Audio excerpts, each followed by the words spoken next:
Salutations, my fellow dudes and dudettes, and welcome back to The Legend of Zelda: Link's Awakening. Last time, we got a whole bunch of extra stuff done, including some more chamber dungeons, we went fishing, we revived this blue bird that's been following us this whole time. And yeah, things are looking up. We're getting very close to the end of the game, folks. Now I do apologize ahead of time because this part is painfully short, because I didn't know if I wanted to put this and the entirety of the next dungeon together. I guess looking back, I probably should have, but I just ended up not doing so. What? Your path is not easy, but you are almost there. Go east, the windfish is getting restless. So the entirety of this part is primarily just heading towards the next dungeon, which admittedly will make up a good, which will take a decent amount of time to go through for next time. But for the time being, we're just gonna make our way over there, while also collecting some goodies along the way. Plus, I could show off what this blue cockadoodle rooster could do. Is it a rooster or a chicken? I don't know. Alright, so I don't know why I did that.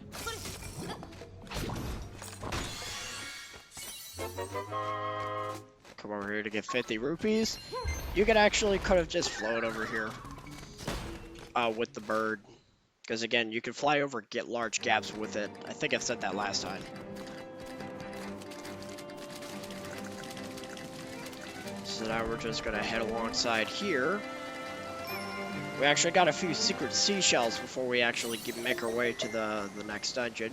So here's the first of them. It's right underneath the water, right before the drop off here.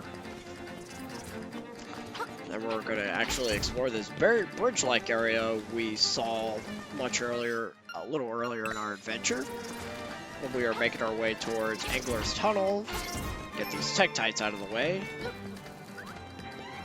Pick up a bomb, throw it in this hole, and then we get another secret seashell. As far as I'm concerned, there's nothing in that house of interest, so I didn't bother to go in there. If there is anything worth noting in there, let me know. Oh, actually, you know what? Maybe that's where the bird goes to when you're done with it, because it does have that little rooster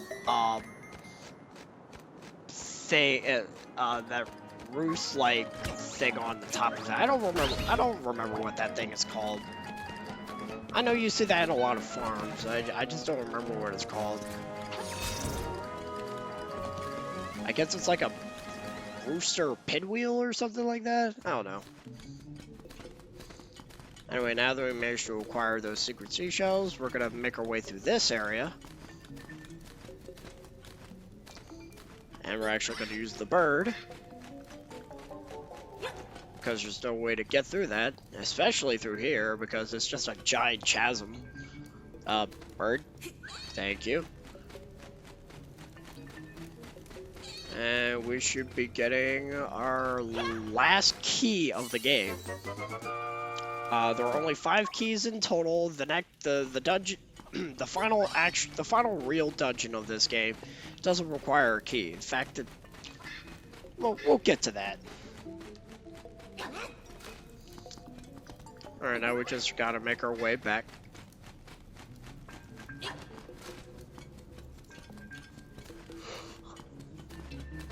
Like, it's gonna be a lot of mountain climbing, essentially, in order to get to the 7th dungeon.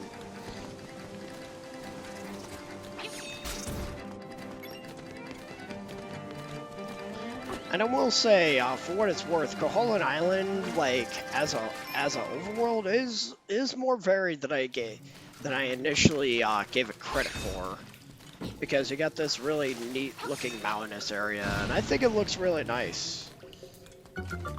I wish we were able to get a really good view of the rest of the overworld, but whatever. Yeah, it's a top-down game, can't really do that. I will be opening all these chests, but you can't do it like at all unless you walk in from the south exit. But before we do that, another secret seashell. Woo! We're getting close to that. We're getting close to that max. Alright, now you can open all the chests. Unfortunately, you don't get a single thing out of any of the chests until you open them all. Because regardless of what order you open them in, at least I think so, you'll just get a bunch of slimes. At least until you get to the the last treasure chest to open. Which I believe gives you 300 rupees? Maybe it's just 50, I don't remember. Or is it 100? You know what, I think it's 100, let's see. It's 100. Okay. It's like you open all the other 4 chests, or maybe it's just that one, I don't know. I didn't bother to experiment. I actually just opened the chest in the same exact order I did when I was doing the test playthrough.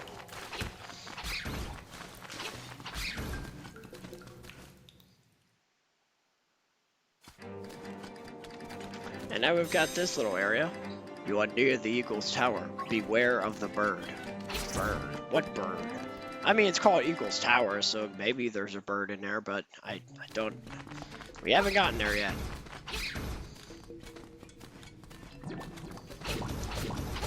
Not sure why you put all these slimes and cracks in the way. It's not like they're doing anything to hinder my progress. I mean, you gotta put something in the cave, I suppose. Otherwise, you're just walking through a hallway, Final Fantasy 13 style.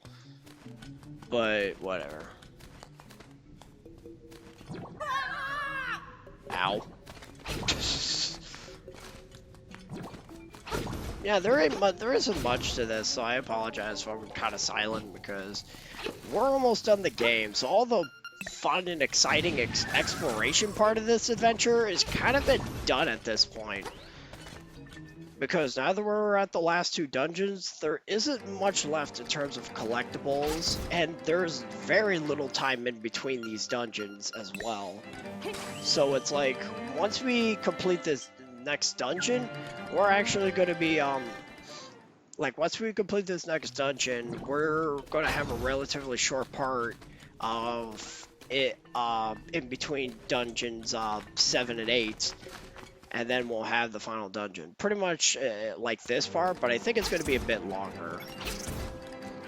I do like how Eagle's Tower looks, because we're here. So that's kind of cool, I guess. And then we're going to put the key into the keyhole. And once again, the second you enter the dungeon, the blue rooster is going to disappear. So if there's anything... any sort of collectibles you want to grab that you ignored up until now, you should probably get those now. You know, assuming the blue bird is applicable. But, yeah, again, I apologize for the painfully short part, especially considering the fact how long last part was, but whatever. Then this dungeon will make up for it, believe me. Next time on The Legend of Zelda Link's Awakening, we're going to be heading to the 7th dungeon, Eagle's Tower. So until then, I got a juice.